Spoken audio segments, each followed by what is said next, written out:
Hello, everyone.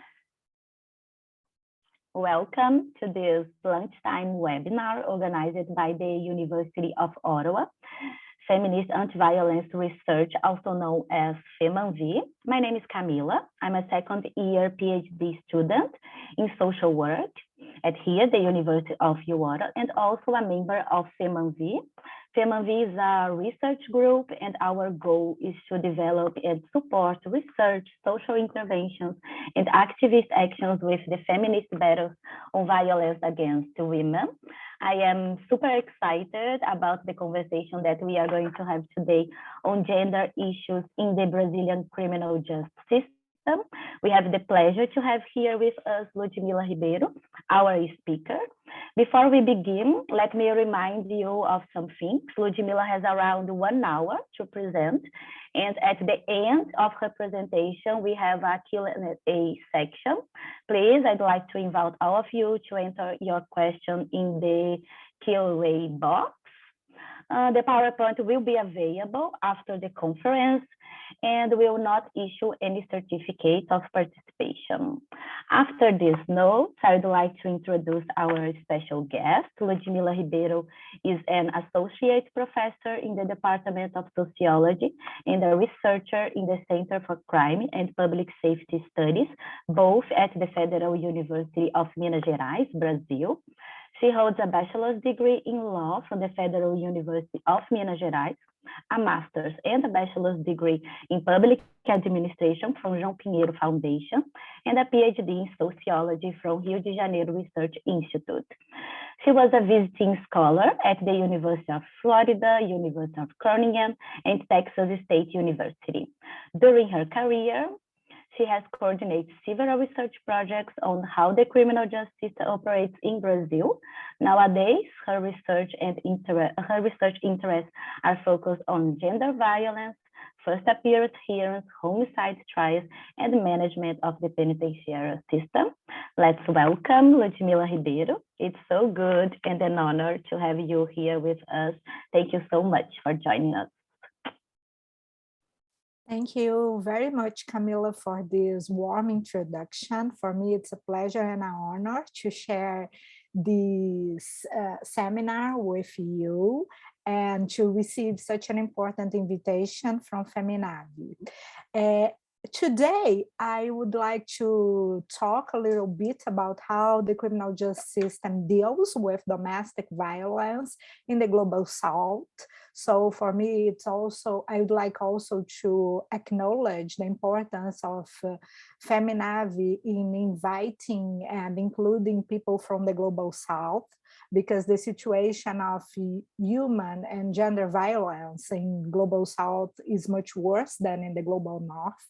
So it's very important for us to be more aware of this problem and to know a little bit better how the criminal justice system manages these cases. So as Camila has already pointed out, I come from a center that carry out a number of different research on crime and public safety issues. And we do think that it's very important not only to produce information about these issues, but also to create intervention that could save lives. And this is one of my aims in this presentation today. So basically my presentation will revolves around 2 topics. The first one is related to some numbers about gender violence and domestic violence in Latin America in general and in Brazil in special. And then I would like to describe a little bit how the criminal justice system handle cases of domestic violence in Brazil and which are the main blockages in this flow and why, besides all the changes that were implemented in our country, the criminal justice system is still not working effectively to prevent domestic violence. So to start this whole presentation, I would like to make you all travel to the year of 2009 and to travel also to the city where Camila and I are from, which is Belo Horizonte. In the beginning of 2009, Maria Islene de Moraes filed a request for divorce. But after that, her life became miserable with multiple threats and beatings. She filed 8 complaints against her ex-husband, and all these complaints were about threats and beatings, and in some of them, she even ended up reporting aggravated assault. And she finally got a restraining order in the end of 2009. But in January 2010, Fábio William da Silva, which was his ex-husband by the time, invaded her beauty salon and fired 9 shots at her. She died instantaneously. And it's interesting because months before, when she finally got the restraining order, she decided to install some video cameras in the place in order to prevent major situations of violence against her. So she was expecting that the situation between her and her ex-husband will get worse, but the cameras were not able to prevent it. The cameras had only recorded the crime. 5 years later, her ex-husband was finally convicted to 15 years of imprisonment, but after an appeal, his punishment was reduced substantively, and he was released in 2017. And nowadays, he has not any criminal records, because in Brazil, criminal records expire after 5 years, and it's almost time. And he was able to make it expire a little bit before these 5 years. Some of you may think that this is an old case and it does not represent how the criminal justice system works in Brazil, and maybe it was before some legal changes that our country was able to implement in the last few years. But I would like to argue throughout this presentation that this example is actually a quintessence of how criminal justice system deals with cases of domestic violence, and specifically against women in Brazil. So this case is not an exception. In Brazil, we estimate that 2 out of 3 women were victims of intimate partner or family-related violence in the country. So it's really something very prevalent in our lives. Being a woman in this continent is really to learn how to live with fear of being victim of domestic violence. And we are part of these countries that have implemented laws to prevent domestic violence. We have and this law was implemented in Brazil in 2006. And we have also changed the law related to rape. Until a few years ago, if the aggressor decided to marry the victim, this case would not be considered a rape anymore. So marital rape was something that most of judges and courts in Brazil did not even consider as a possibility. And lastly, we have changed our law about sexual harassment just few years ago. So, but what I would like to tell before talking about how these laws are implemented in everyday lives inside the criminal justice system, I would like to make you all see these laws as a point of arrival instead of a point of departure of how we deal with domestic violence. And to present this whole scenario, we have also to travel a little bit further and to arrive in the decade in the 70s. And it's important to arrive in the 70s because it was when this whole problem of the violence against women decided to be public discussed. So we are talking about something that has started in our country almost 50 years ago. It was not long before. And in the 70s, in 1970 is an important landmark because at this time, defense of honor was a justification for most of homicides in which the husband has killed the wife.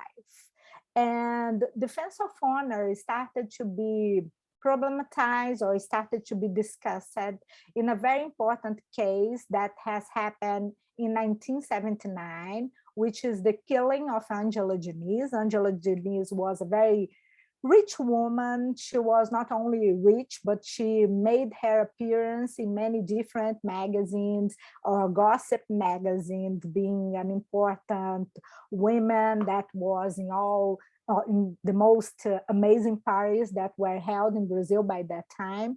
And she was killed in the New Year's Eve by her boyfriend, which was also a man from the elite. And he killed her with some shots. And then when he was held in trial, he claimed that he killed her due to defense of honor, because he argued that she was flirting with someone else. And this conviction, although he was convicted to only 2 years, and he was set free after the hearing, after the jury trial, because he was held in pretrial detention for a while, and then he was able to progress in terms of the penal regime, and then to fulfill the remaining time of his sentencing in liberty. But this case was very important because it was when the feminist movement started to be more organized in this country. It was also a time that we were discussing how to transit from an authoritarian regime that has started in 1964 to a more democratic one, which has happened in 1985. And this feminist movement, especially those who love do not kill, what they argue is that in this whole trial about the killing of Angelo Denise, what was being trialed was the victim, was the behavior of the victim. And if the victim deserved to be killed by her boyfriend, not if the boyfriend has really killed the victim and how he should be convicted. And then due to this movement and due to a series of appeal that was presented to this case, Doca Street, which was the boyfriend of Angelo Denise by the time that she was killed, was then sent to a second jury trial. And in the second jury trial, even Doca Street argues that he started the trial being convicted because these women were protesting in the main cities of the country, and they were really pushing towards a more severe sanction for the killing of Angelo Denise. And Angelo Denise, in the end, was just a representation of many other cases of women, and even women from the elite section of this society, that were killed by their partners or by their intimate partners, and nothing has happened to them because they end up arguing that they killed in the defense of their honor. And then after Doca Street was convicted to 17 years of prison service, and he has really to serve this time in jail, there were some initial changes in order to reframe the institutional framework that deals with violence against women in general. And it was only in 1984 that Brazil has ratified with several reservations the Convention on the Elimination of All Forms of Discrimination against Women. And this is a very important landmark because it was when the public discussion about how the organizations, especially the criminal justice system organizations, and when I am saying criminal justice system organizations, I am talking about the police forces, the district attorneys, the public defenders, and the judiciary in general were dealing with these cases. And due to this pressure, one of the main changes was the installation of the women's police station in Brazil. And all the academic work related to these issues really points the women's police station as a change that was carried out due to the public or due to the mediatic consequences of Angelo Diniz trial and the whole discussion that this feminist movement started to make and all the claims that they start to present to the public arena. And in 1995, there was a second law that came into force in our country, which was a law that implemented the small claim courts in Brazil, but they have also implemented a sort of small criminal court. And it was a court that deals with minor crimes.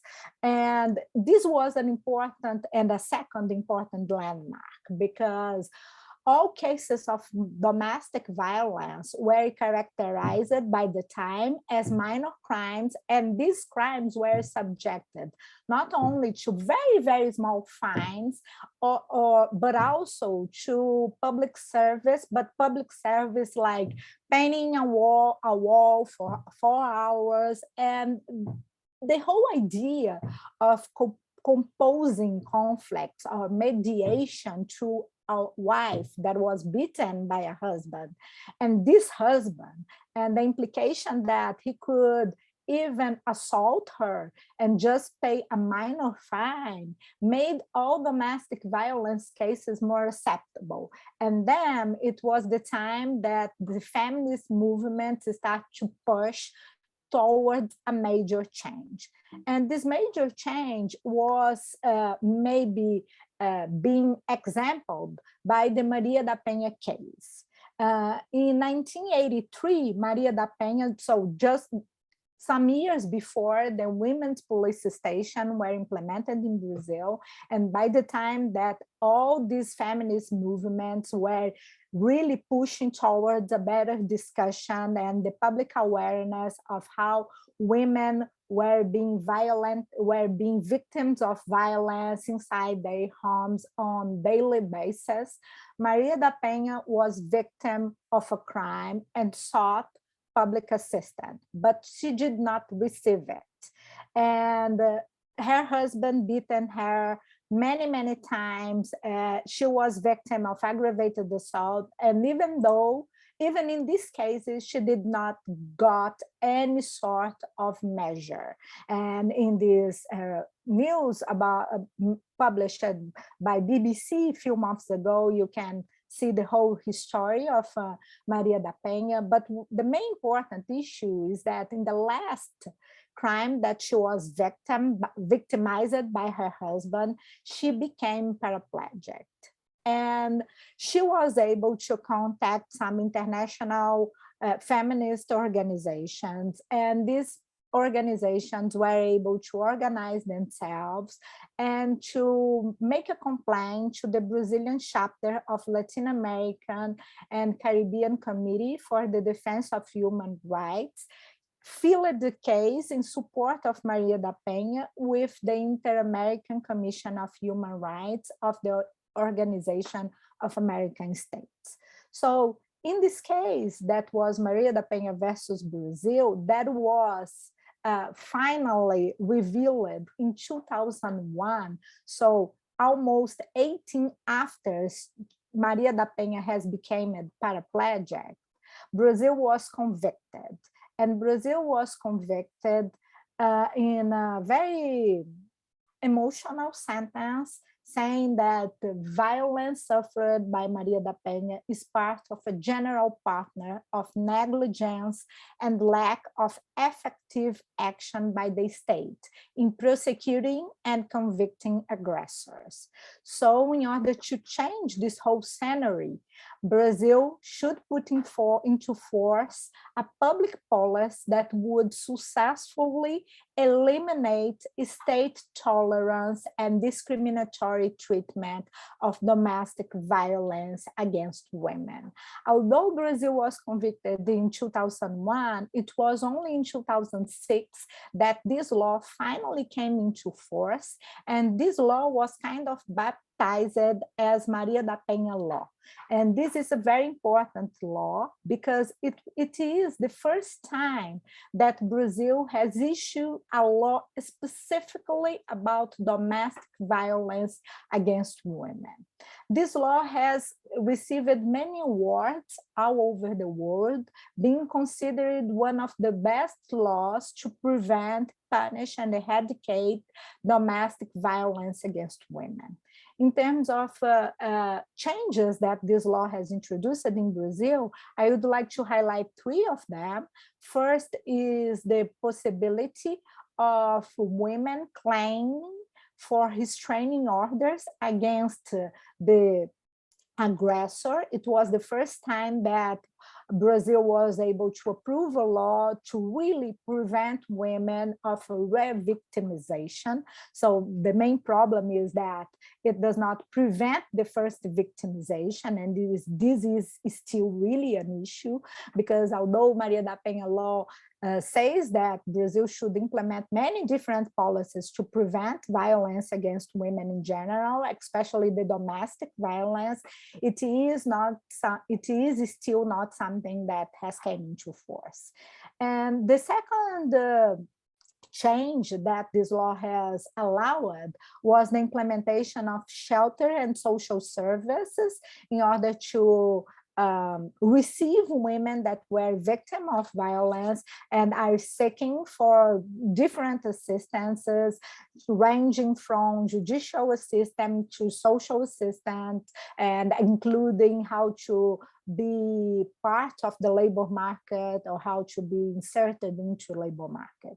And the third change that is much more recently, which I would say that was implemented maybe 10 years ago, it is the Maria da Penha patrols, which is the military police patrol, which is the military police is in charge in Brazil of patrolling cities and preventing crimes in general. And so what this patrol does is to check on victims and to discourage offenders from repeating violence or breaking restraining orders. So all the academic investigations that took place in Brazil were able to show is that this military police patrol is very effective in preventing offenders of breaking the restraining orders.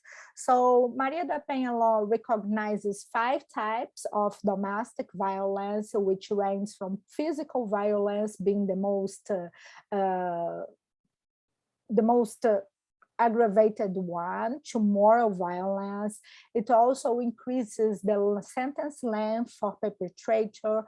It established special courts for domestic and family violence. So what it means is that we have courts that only deals with cases that were categorized under the domestic violence category. And it also has allowed women to claim for restraining orders and preventive custody measures, and it also has implemented shelters for victims of domestic violence. So almost a decade after Maria da Penha law came into force, Brazil was able to approve a second law in order to prevent and sanction and to punish Violence Against Women, which was the law that has recognized femicide as a specific crime.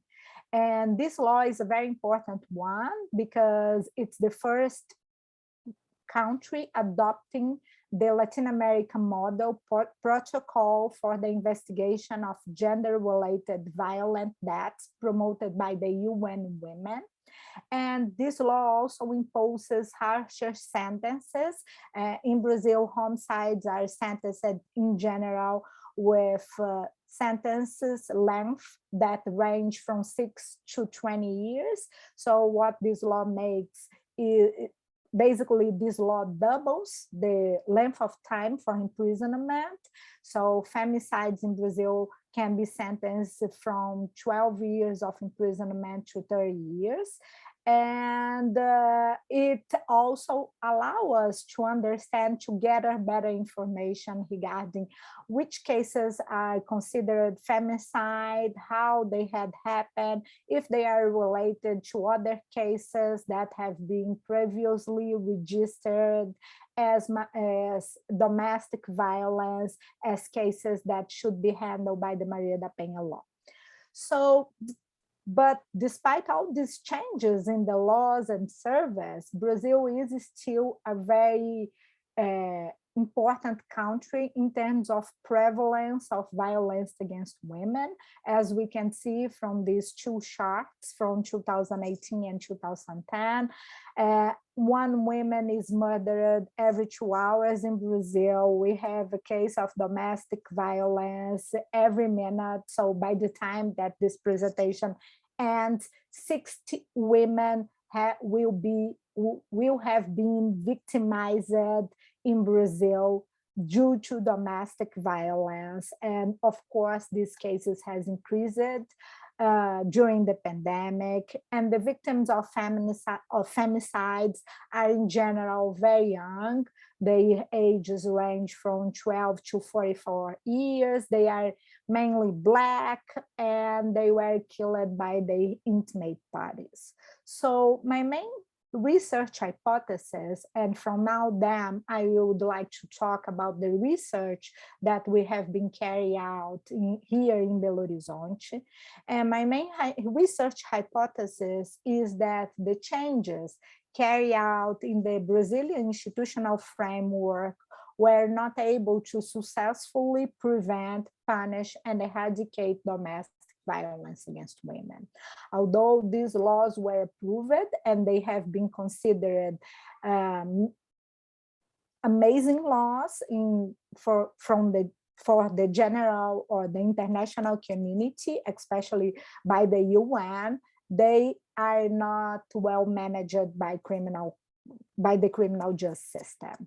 And before going through the data itself, I'd like to just give you a brief presentation of how courts handle domestic violence cases. So this is a very specific flow of procedures just for domestic cases. And this is a flow of procedure that was implemented by the Maria da Penha law. So in Brazil, every time that a case of domestic violence against women occurs or takes place, the women has two different possibilities of calling for the help of the police forces.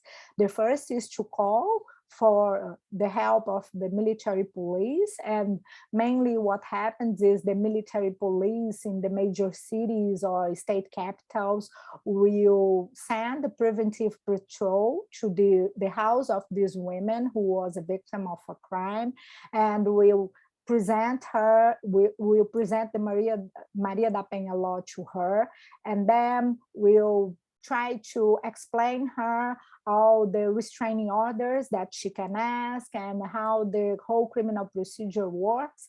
And maybe this preventive patrol will visit these women a few times in order to make sure that she's safe. But the second option that the same woman has is to register the case at the women's police station. And although the women's police station came into force in Brazil in 1985 until today, women's police station is still a major reality just for the capital cities, which means all the 27 capital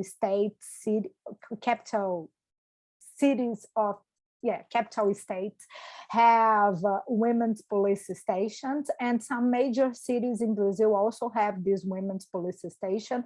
But it also means that this organization is not available for all women in all 5,500 cities that Brazil has. And at the women police station, when registering this crime, reporting this crime, the woman has the possibility of requesting a restraining order. It's up to the women to request it, but once she requests, nowadays the chief of the police station can release it, can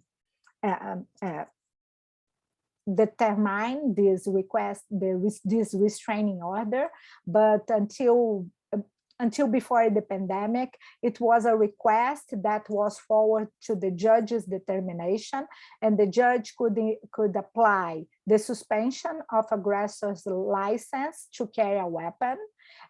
And this is a completely different subject, but just to give you an idea, it's very easy to have this license nowadays in Brazil, and this is a major threat when we talk about the domestic violence and when we say about how cases of domestic violence are handled in Brazil.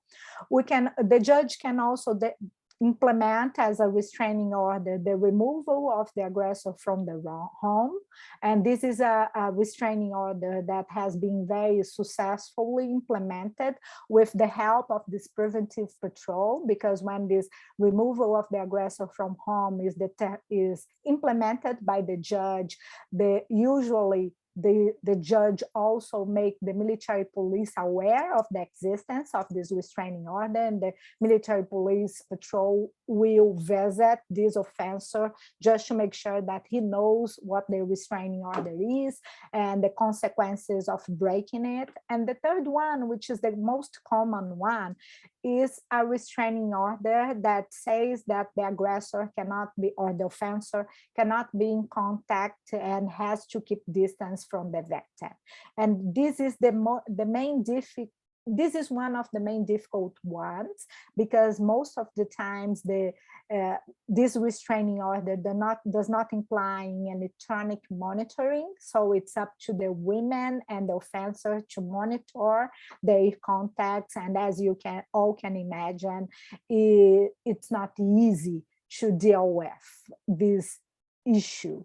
And we have a question asking here if these restraining orders are themselves renewed automatically, and I have to tell you that it's not automatically renewed. Which happened is every 6 months. Usually the restraining orders are given for 6 months, and after 6 months the woman has to ask for a renewal, or the judge, if the case is in the phase of trial, or the case has been successfully investigated and has become a trial, the judge can renew this measure automatically. But what I would like to highlight, especially in this flow, is the fact that the whole investigation and the whole criminal proceeding related to this crime is an independent flow. So in some cases, we have a very effective flow here in the subject of the restraining order, but we do not have a very effective flow here. So investigation of domestic violence against women take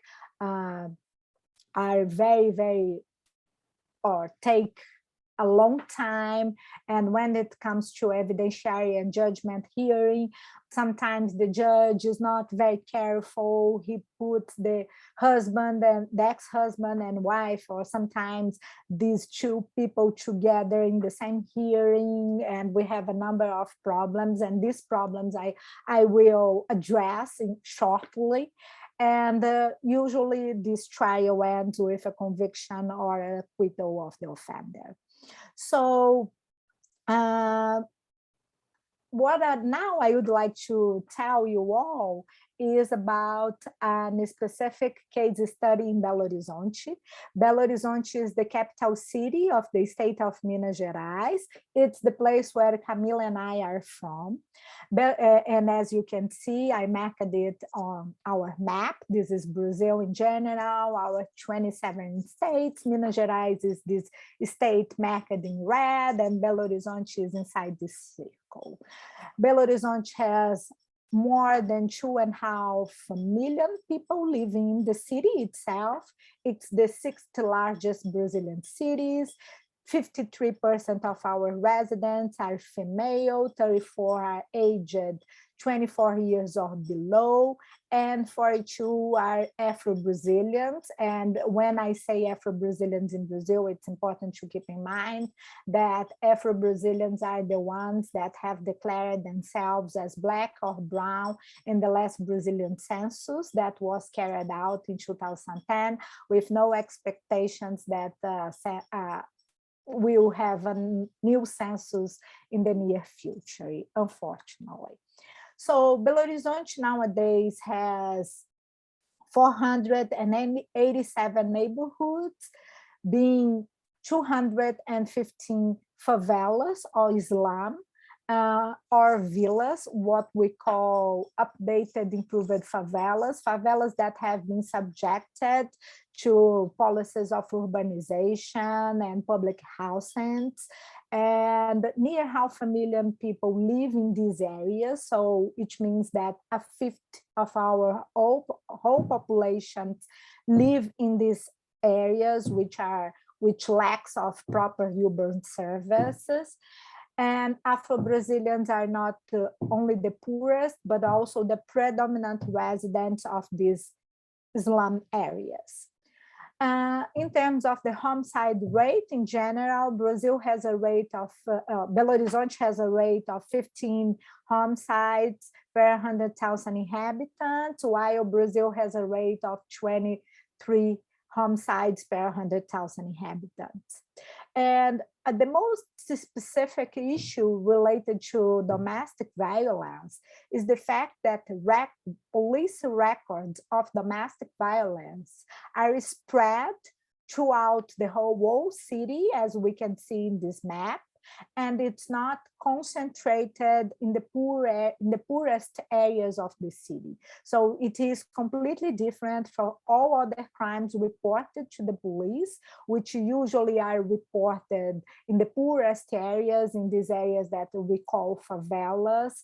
But in the case of domestic violence, is something prevalent in the whole city. And it's really something prevalent in Belo Horizonte. So I would like to argue that gender violence is a major issue in Belo Horizonte, being an issue much more prevalent in the city than in the country in general. And this is what makes Belo Horizonte a case study of utmost importance.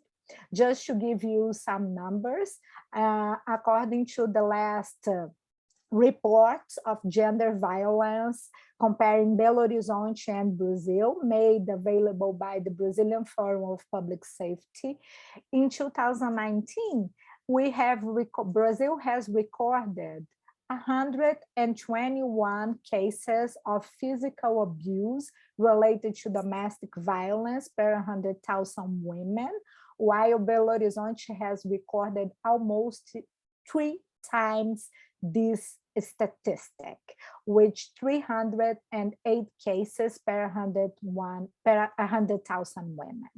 In terms of sexual violence, specifically rape, It's interesting to see that Belo Horizonte has recorded 26 cases per 100,000 women, while Brazil has recorded 29 cases per 100,000 women. And I would say that we have recorded fewer cases because it's more difficult for these women to go to the police station and record this crime, and not because this crime is less prevalent in the city. And lastly, in terms of femicides, Brazil in 2019, Brazil has recorded almost a femicide per 100,000 women, while Belo Horizonte has recorded 1.3 femicides per 100,000 women. And I would say that Belo Horizonte has such a high rate of gender violence due to the prevalence of patriarchal values, but also because the criminal justice system is very ineffective when dealing with gender violence. So this is my the main thing that I would like to discuss with you all from now on. So to carry out this case study in Belo Horizonte in 2013 and 2015, we have organized a study that was developed in 3 phases. And here I would like to thank at least 3 organizations. First, the Secretary of Justice and Public Safety of Minas Gerais, that made available all police records involving women in general, and categorized as Maria da Penha cases in special. And then the Minas Gerais Courts of Justice, that have made available all cases that were forwarded to criminal courts that were related to Maria da Penha law. And using these 3 data sources, we were able to combine them all and to understand how cases of domestic violence in Belo Horizonte were handled in a 2 years period. And this study was funded by the Inter-American Bank of Development and was coordinated by my colleague, Braulio Silva, who also has the skills to put together all these sorts of information. So what we did was, on the phase 1, we took a look in our police records mentioning the Maria da Penha law in order to understand the victims and offenders' profiles and to assess their relationships. So these are the data sets that have all the women and offenders characteristics. And then we combined this data set with the judicial information regarding restraining orders and criminal procedures, and using these characteristics that were collected by the police records with this information about how cases progress throughout the flow of the criminal justice system, we were able to understand the factors associated to the length of time and final disposition. And then we came back to the police data sets to identify all cases that, although were held by the criminal justice system, end up in the femicide of these women's victims of violence, of domestic violence. And we were able to understand in this 3rd phase that is still going on, we are trying to understand how these murder trials are progressing throughout the system. I will not be presenting any information about this last phase because this last phase is still in course, because usually homicide trials in Brazil last on average 80 years. So I need more time to present you the final results of this research, but I have good data about this initial research. And then I am going to present first the flow of domestic violence cases in Belo Horizonte. So between 2013 and 2015, more than 61,000 of cases were reported to the police forces, the military police, which is in charge of these preventive patrols and to patrol the city in general, and to the civil police, which is our judicial police force in charge of investigating and filing out the complaints or the requests of restraining orders. And from all these 61,000 of cases, 16 have resulted in restraining orders that were requested and given by the judge to these women, which represents 27% of all cases reported to the police forces.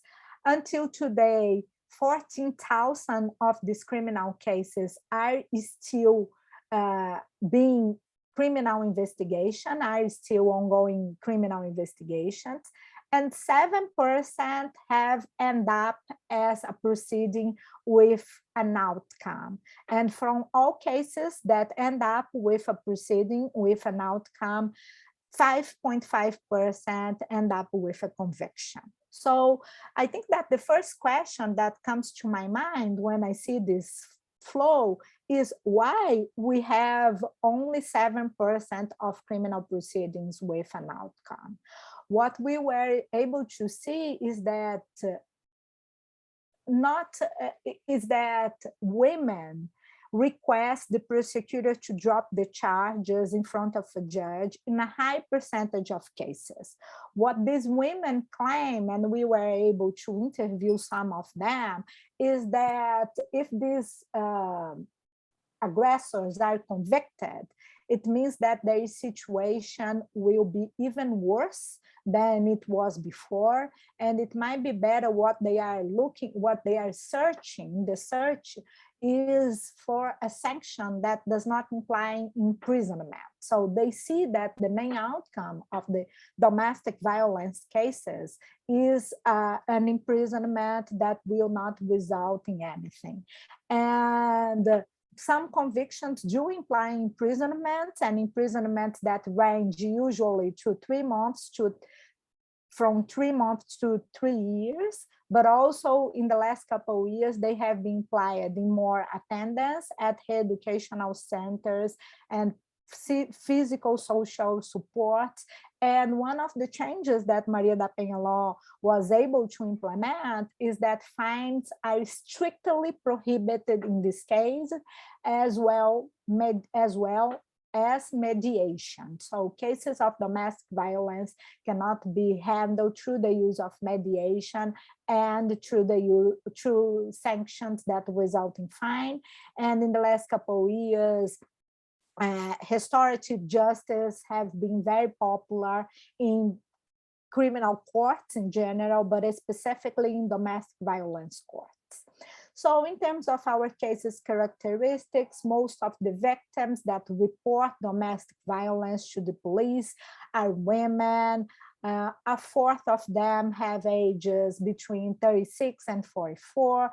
86% of them are Afro-Brazilians. And I would say that white women try to handle domestic violence cases through the use of other measures, through measures other than the criminal courts and the police reports. It means that these cases happen, but they are not properly handled by the criminal justice system, or they are not properly reported to the criminal justice system. 34% of were victims of threats, 28% were victims of beating, and 10% were victims of aggravated assault.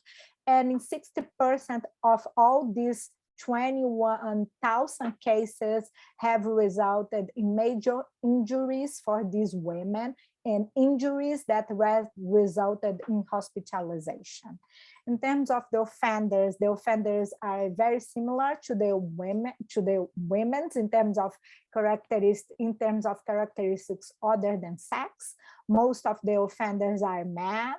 A third with age between 36 and 44, 60% are Afro-Brazilians, 20% have used a bladed weapon to beat, threaten, or assault these women, but 20% have used their own hands. There is a high prevalence of the use of weapon, which is around 20% of all cases reported.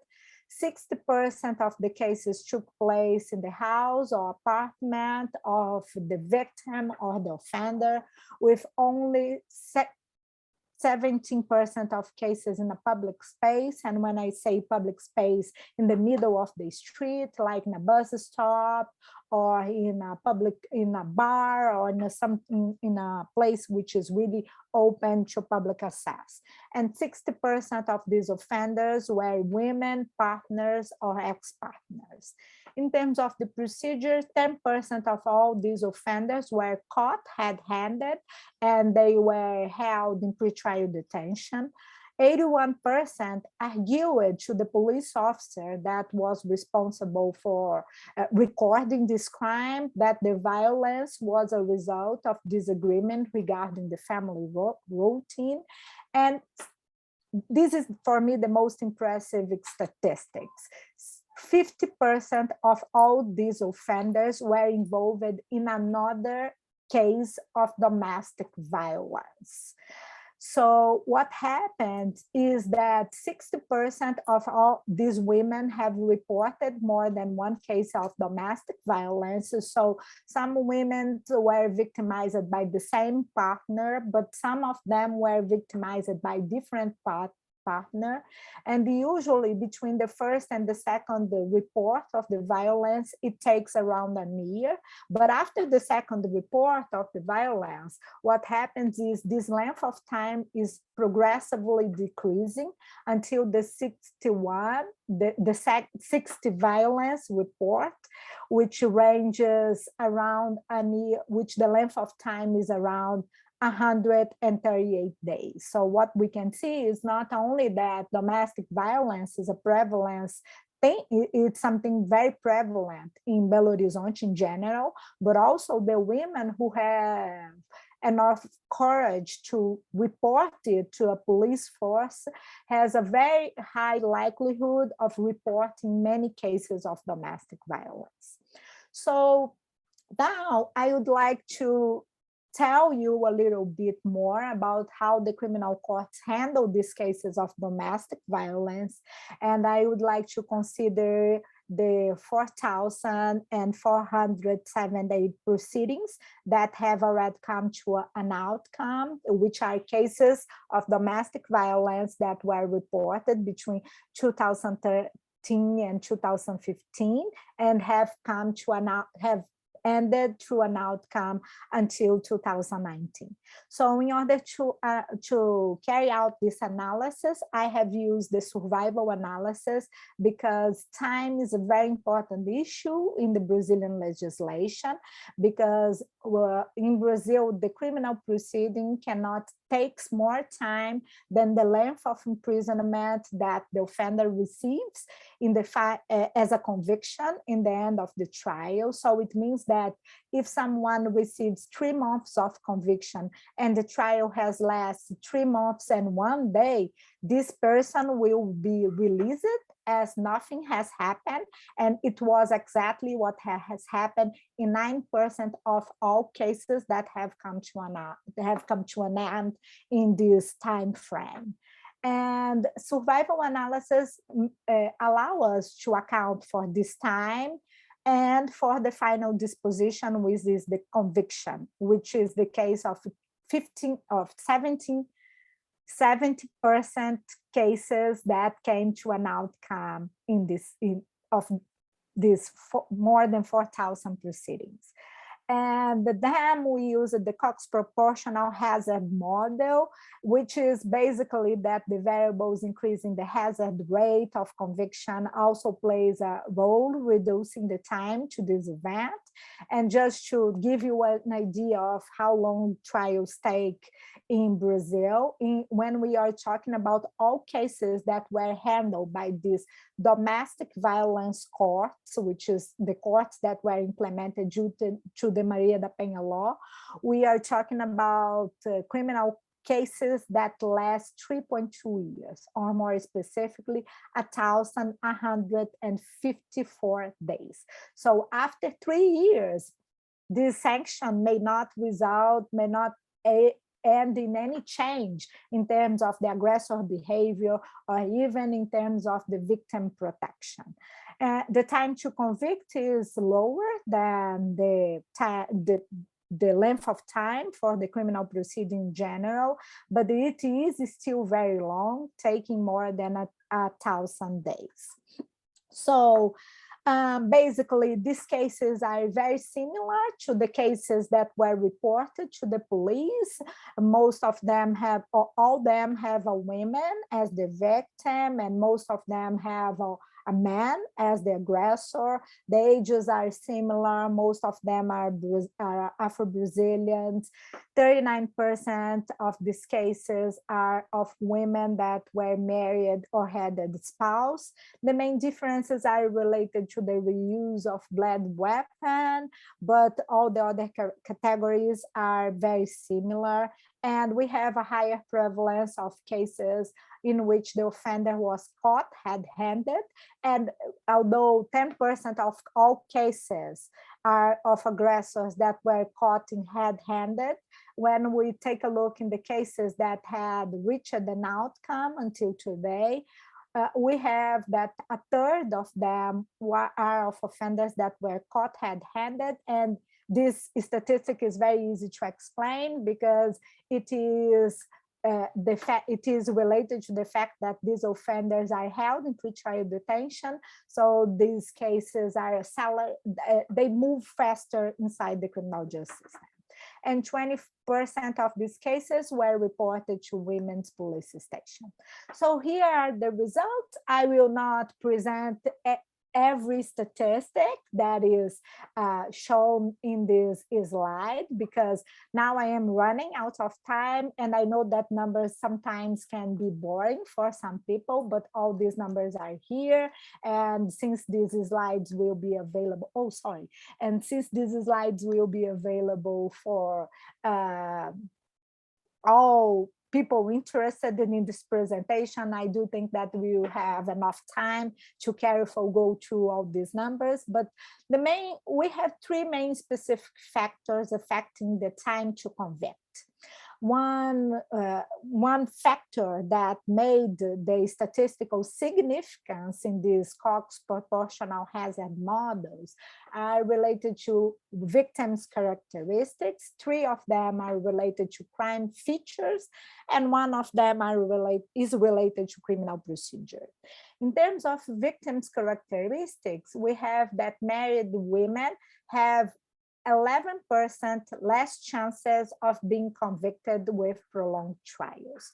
It means that married women are less subject to be seen as victims that need to be protected by this domestic violence court, which is something really impressive, at least in my perspective. And when I see this result, my main question is in which extension this result is related to the prevalence of patriarchal values inside these criminal courts. And it's important to highlight that we have 4 courts in Belo Horizonte, and 2 of them are managed by judges who are also pastors or are also priests at the evangelical churches in the city.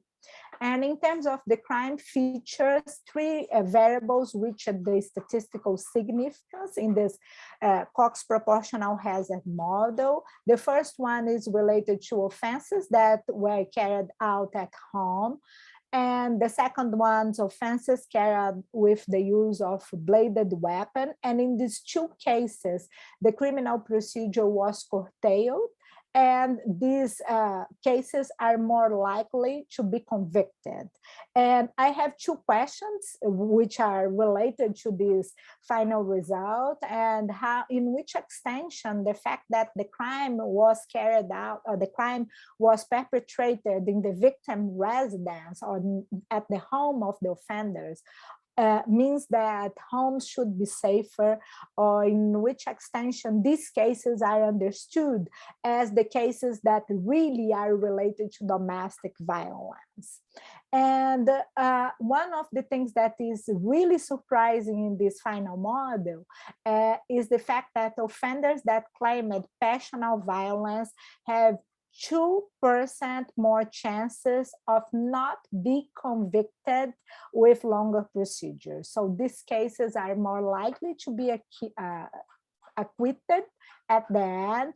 And in this specific issue, our other researches related to how criminal courts handle domestic violence, not only in Belo Horizonte, but in other courts in Brazil, have shown that there is a high prevalence of the discourse of defense of honor. And when the husband or former partner claims that he has perpetrated the violence, because of the defense of honor, this case is more likely to not be convicted. And in terms of the criminal procedure, this is the easiest to explain because this is the type of research that I have been doing my whole career, which is the fact that offenders caught red-handed have 46% higher odds to be convicted in a speed trial.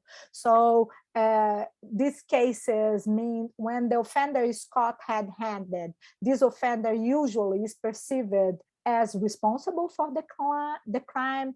He is perceived as someone that could be blamed for the crime. And this is why these cases are not only shorter, but also the procedures are not only shorter, but they have higher likelihood of being convicted. And just to give you a notice about the third phase of our research is the fact that 15% of all these victims were then murdered before the trial reached a final disposition. And this is why we have this research is so important for us, because it means that the criminal justice system, or the way that these cases are handled by the criminal justice system, does not appear to be effective, at least in our perspective. These cases take on average 3 years to reach an end. And although they have implied in conviction, this conviction may not change the way that the offender behaves, because usually this person will be convicted to attend these courses.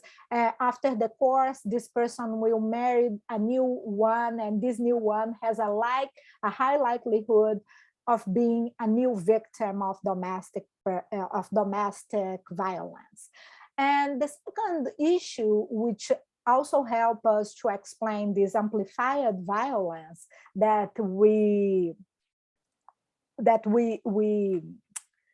perceived in the end of our research, is the fact that only cases that have implied in arrest in flagrante delito are the cases that really go smoother, or in the sense that they take less time and have a high likelihood of being convicted. But it's very unlikely that someone who victimized his partner will be caught red-handed. So 1 out of 10 cases that were reported to the police had implied in this sort of profile. So this rate might be increasing due to the implementation of the military police patrols. But in my perspective, this is a very ineffective policy, because it means that we are putting all effort in bringing all cases of domestic violence to the police, to the criminal justice system, instead of paying more attention of the kind of sanction that these aggressors were subjected to. And this is an important issue, because the judiciary database, or this data set that was released to us by the Minas Gerais Court of Justice, does not have any information related to the type of sanction that this person has received. So we can only imagine the type of sanction, and it would be very important to understand this a little bit better.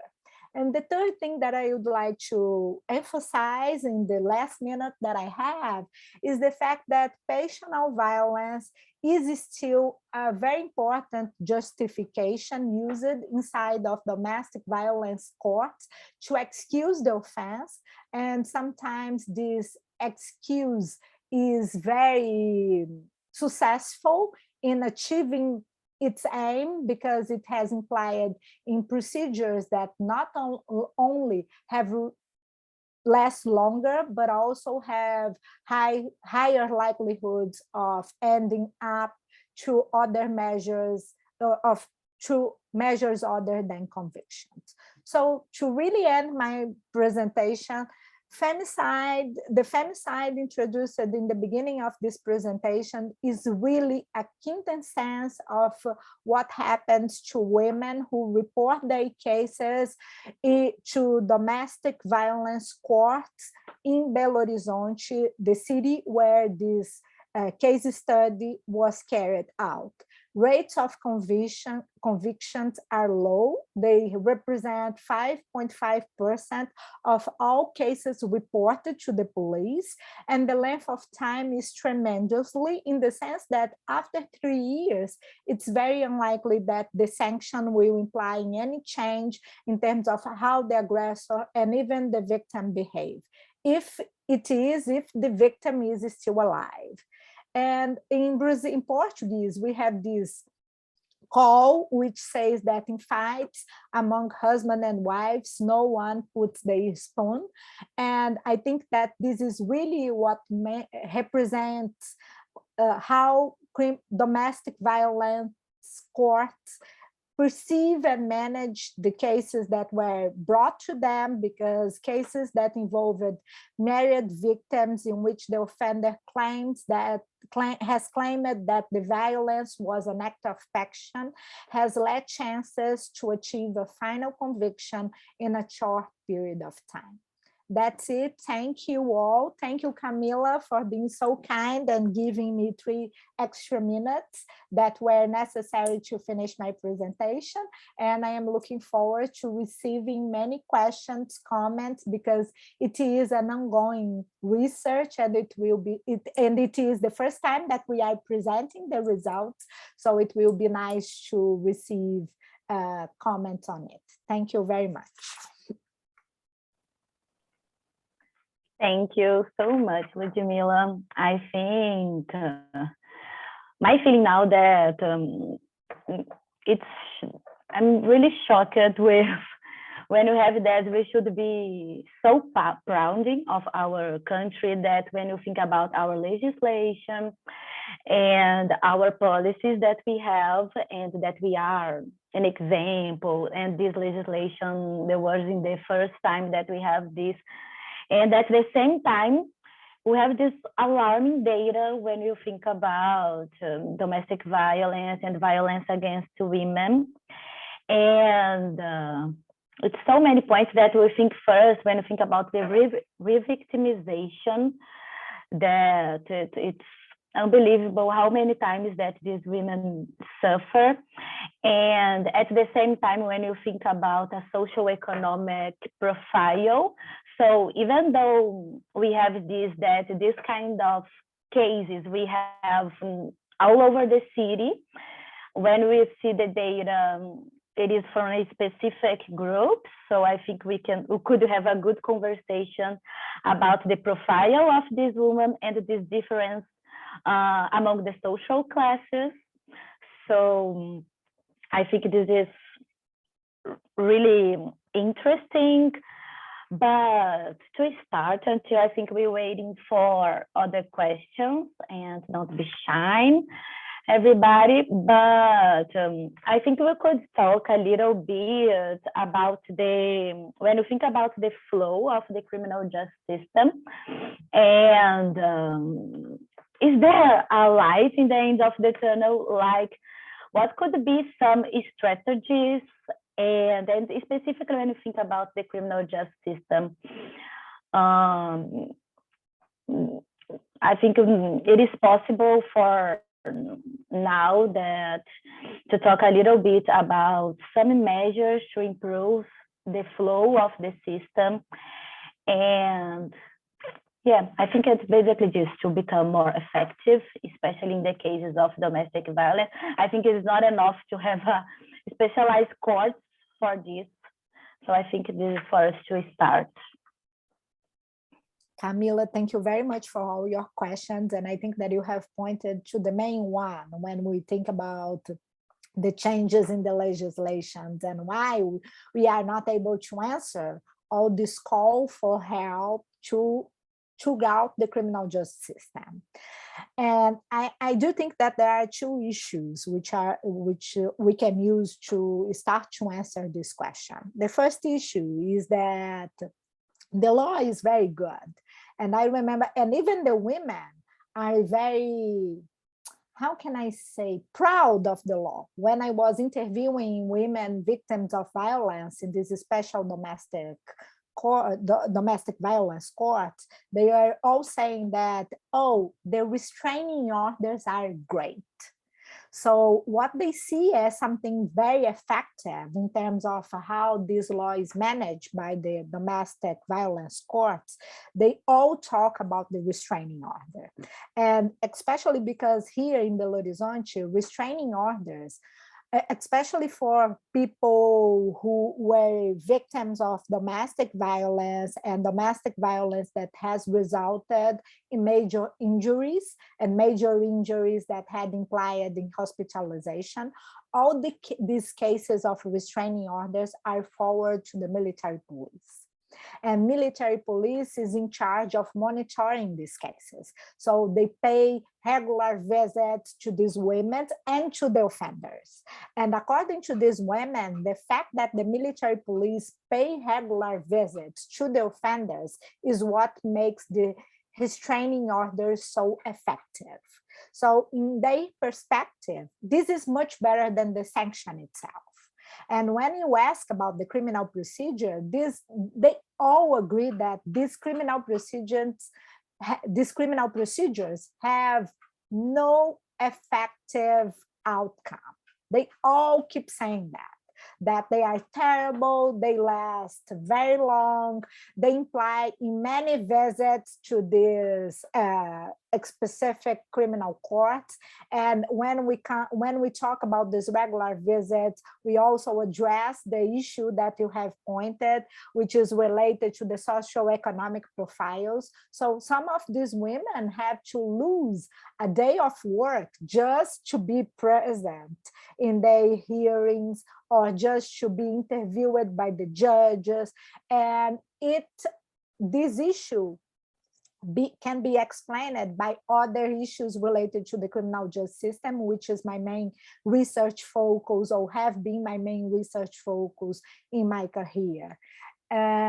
Although the law is very good, the law embraces all this cartorial legacy that we have received from Portugal, and all the fact that our system is still very inquisitorial, which means that most of the investigations are still carried out being secretive, and then you have to reproduce all the information gathered by the police in the criminal courts, because then this information will be subjected to the scrutiny of the defense and of the scrutiny to the scrutiny of the district attorney.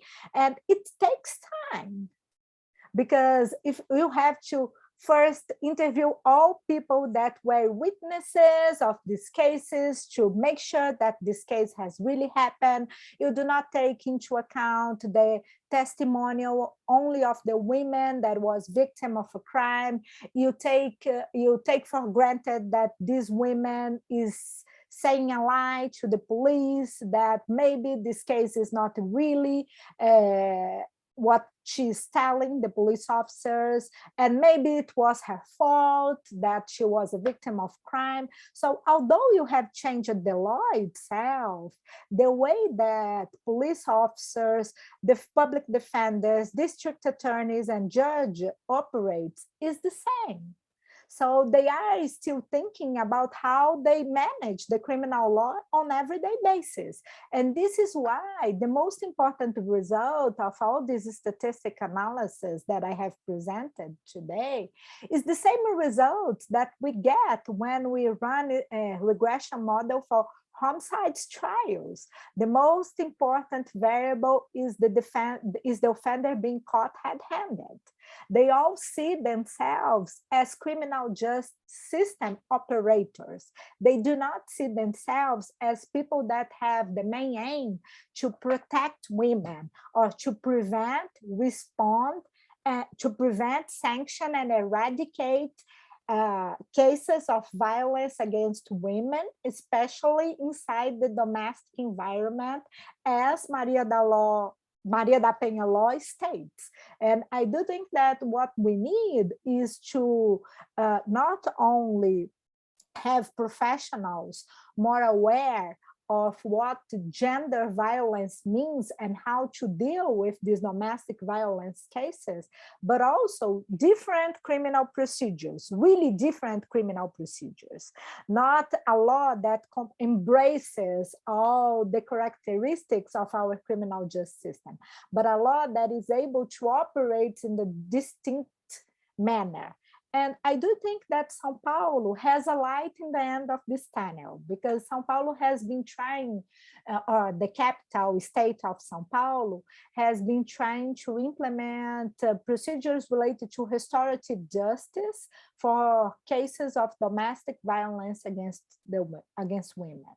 What they do is every time that these cases are forward to the judicial courts, they ask if the woman is interested in having her case handled throughout these procedures, and if the offender is also interested in having their cases handled throughout this procedure, they start these circles of restorative justice.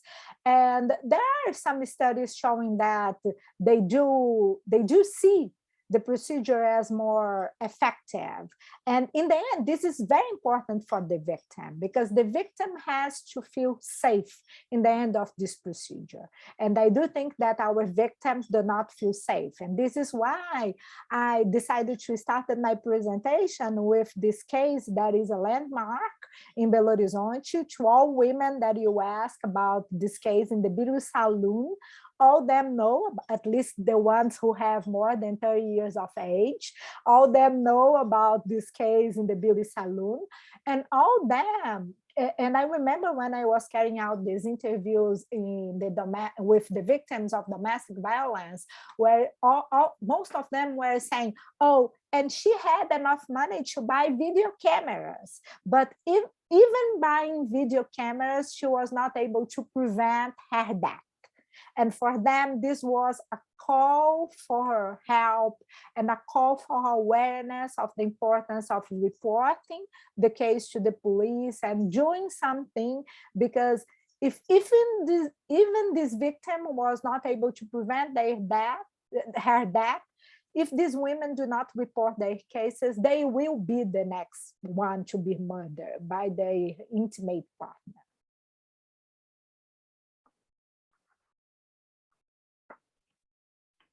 Thank you. Thank you very much. Yeah. Let's see if we have any more questions.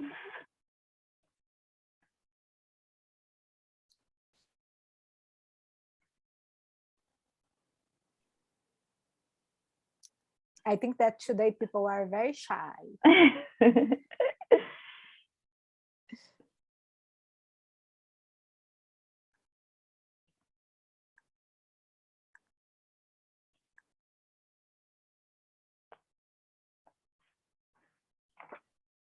So I think if you, We do have a... Thank you. Oh, thank you, Alexandra. I'm glad that you liked the presentation.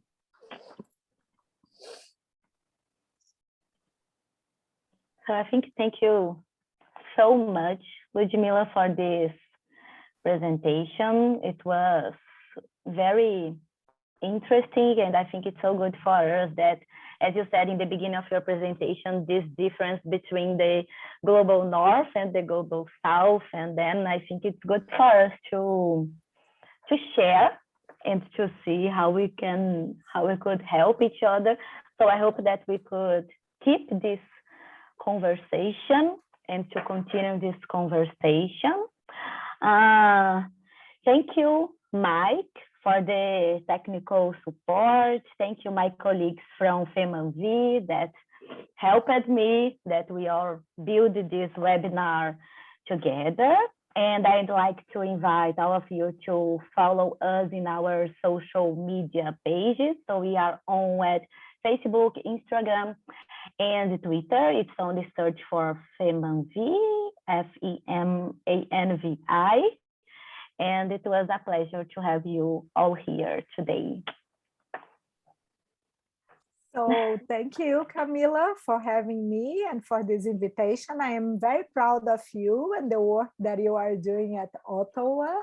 And I hope this research not only encourage more researchers to come to Brazil to understand the challenge that we have, but also it encourages us to compare how criminal courts handle cases of domestic violence in global north and in global south, or maybe among global south countries, because I do think that we have a long path to walk towards a safer life for all women in our country. Thank you all very much. Thank you. Bye.